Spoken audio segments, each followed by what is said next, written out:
Je vous propose maintenant de poursuivre notre balade entamée en début de semaine à la découverte des villes bretonnes. En fait, en cette période de fin d'année. Ce soir, direction Carnac, dans le Morbihan, où l'on retrouve sans plus tarder Baptiste Calmiche en direct. Nous avons l'image, le son, on l'entend, mais malheureusement pas l'odeur. Pour toi, ça doit sentir bon le fromage autour de vous, Baptiste. Oui Valérie, effectivement ça sent bon le fromage et pour cause, regardez ce qui se prépare derrière moi, une tartiflette géante. Alors on vous dira pourquoi tout à l'heure, mais en attendant on a envie de vous faire rêver ce soir. Je vous propose une petite promenade dans les rues de Rochefort-en-Terre qui a été élu village préféré des Français en 2016. Un reportage réalisé avec Bruno Van Wassenov. Le jour s'éteint. Et déjà à Rochefort-en-Terre se part de ses plus beaux habits.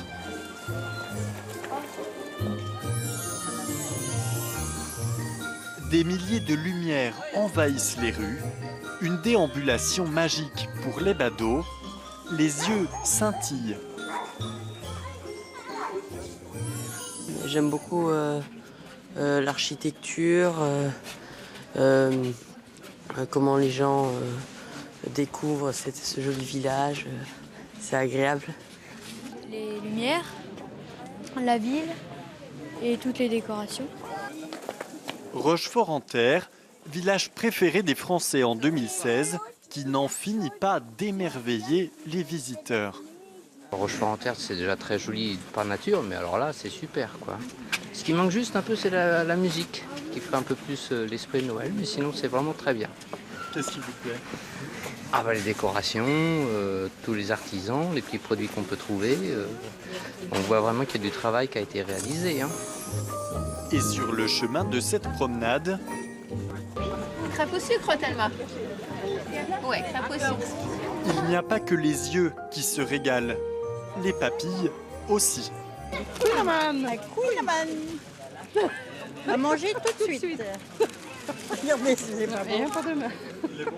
On n'a pas encore goûté. Moi j'ai goûté. Très bon. Ça doit être très bon, c'est sûr. Super bon. Et pourquoi pas joindre l'utile à l'agréable. On voudrait 3 vins chauds, s'il vous plaît, Pourquoi vous prenez du vin chaud ? pour nous réchauffer. C'est pour nous réchauffer. Parce qu'il fait très froid en France. Pour cette 18e édition, Rochefort-en-Terre a déroulé 30 km de guirlandes et 360 000 ampoules. Et nous sommes de retour à Carnac, à quelques kilomètres de Rochefort-en-Terre. Et avec nous, Marie-Thérèse Leloir, bonjour. Bonjour. Vous êtes la présidente de l'association de jumelage entre Carnac et la Clusaz. Alors cette tartiflette géante, c'est un événement qui existe depuis maintenant 12 ans. Pourquoi ? Nous le renouvelons évidemment depuis 12 ans. Cette idée nous a été donnée par nos amis Cluse, parce que bon, ça se présentait très bien pour une festivité de fin d'année comme ça. C'est un plat convivial, et puis vous voyez, ça réunit beaucoup de monde. Et ça réunit également beaucoup de travail, parce qu'on le voit, il y a 2 énormes poêles, et dans ces poêles, on met également un nombre d'ingrédients gigantesques. Bon, alors donc vous voyez là, il y a 2 poêles géantes d'1,50 m de diamètre. Alors si vous voulez faire une petite tartiflette géante comme celle-ci, c'est pas difficile. Il vous faut 120 reblochons, 140 kg de pommes de terre, 40 kg de lardons fumés, de bonne qualité bien sûr, 37 kg d'oignons. Alors là, la recette, elle est secrète, mais enfin... Et la petite touche bretonne quand même ? Ah oui, j'en ai oublié, c'est essentiel. 4 kg de beurre. On peut en mettre un peu plus si on veut, voilà. Alors, cette tartiflette géante a quand même un but. Vous allez vendre des portions de cette tartiflette. À quoi vont servir les fonds ? En fait, cette prestation de tartiflette géante sert à financer un petit peu notre association. De surcroît, on aide aussi les enfants des écoles de Carnac, des 2 écoles et du primaire, pour leur séjour à la montagne. Et ça permet à tout le monde de pouvoir y aller sans souci financier, on va dire. Et aussi, nous avons le plaisir de recevoir les enfants de la Clusaz chaque année à Carnac. Donc nous les chouchoutons, nous les dorlotons, nous leur faisons beaucoup de cadeaux. Et c'est un événement qui attire chaque année beaucoup de monde. Et vous voyez bien. Alors bon, 2 poêles géantes, ça fait à peu près 600 parts de tartiflette tout de même. Et puis c'est toujours un beau succès. Et puis c'est sympa pour Carnac, voilà. Donc Donc ça réjouit tout le monde. Merci beaucoup Marie-Thérèse. Je vous propose de rester sur le thème de la gastronomie avec la suite de notre série de la Bretagne sur les tables de fête. Et ce soir, on s'intéresse au blé noir. Regardez ce reportage réalisé par Maïna Sikarkraz et Stéphane Sauvillier.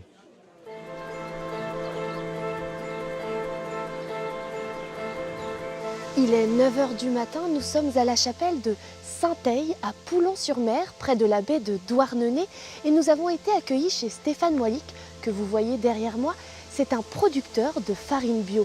Mais avant cela, chut, le blé noir, ça pousse. Je regarde si le grain est bien sec, s'il se défait bien du plant, et voir si on a ce côté craquant. Alors sur le blé noir, en fait, on va observer la couleur de la tige qui va passer du vert au rouge. Ça sera un indicateur en fait qu'il est temps de moissonner. En France, 15 000 tonnes de blé noir sont consommées par an. Cette plante à fleurs a trouvé refuge en Bretagne. Elle ne pousse que sur des terres acides. Il faut savoir que le blé noir, en fait, on va le récolter à plus de 20% d'humidité. Pour se donner une ordre d'idée, pour le moudre, il faudra qu'il descende à 12-13%. Voilà, donc il y a un travail derrière, c'est ça qui va permettre la qualité.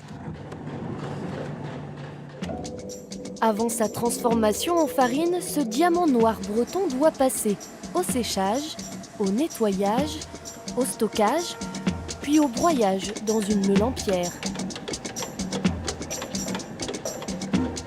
C'est tout un savoir-faire artisanal et ancestral. Prêt pour la livraison.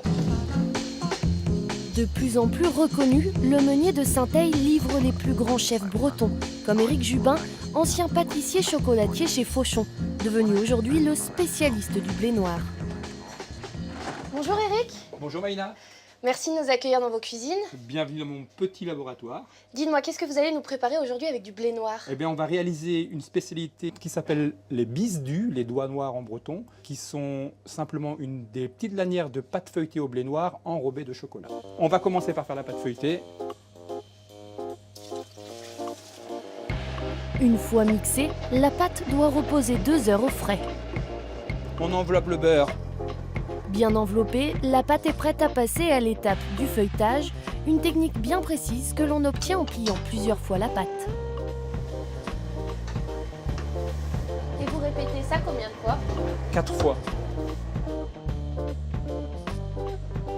Ce sont des petites choses à grignoter ou alors à tremper en période de fête comme maintenant dans une petite terrine, une petite rillette de maquereau pour lui saler ou éventuellement en sucré avec une petite confiture de figues parce que c'est un produit minimaliste.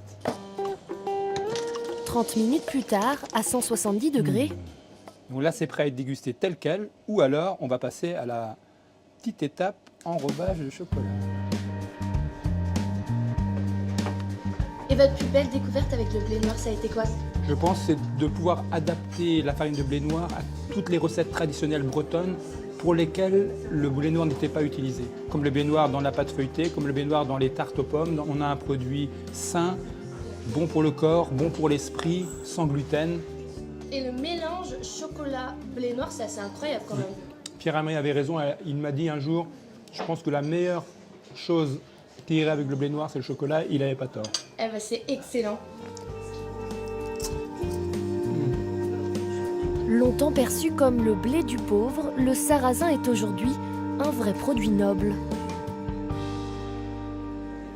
Et demain, notre série s'intéressera au cidre chaud. Alors peut-être qu'après la tartiflette, on va manger le bisdu qu'on a vu dans le reportage. En attendant, on n'a pas fini ici de la manger, cette tartiflette. Bonjour madame. Bonsoir. Alors vous en avez mangé de la tartiflette? Oui, j'ai dégusté. Il n'y en a plus. Je vais prendre en une deuxième fois. Et le vin chaud, excellent. Est-ce qu'elle est bonne cette tartiflette alors? Excellente. Faite avec le reblochon de la Clusaz. Un délice. On se retrouve tous les ans ici pour déguster la tartiflette. Ça se boit, ça se mange avec quoi cette tartiflette? Soit du vin blanc ou soit du vin chaud. Et il y a également du vin rouge. Mais préconise le vin blanc d'abondance. Bien, c'est très bien. Eh bien, écoutez, vous savez, nous, on va également y goûter à cette tartiflette parce qu'elle nous fait aussi très envie. Et Valérie, regardez, je vous ai pris une portion. Vous n'aurez pas à préparer à manger ce soir. Ah, c'est trop gentil. Merci beaucoup, Baptiste. Je vous attends avec impatience. Nous déjeunerons ensemble.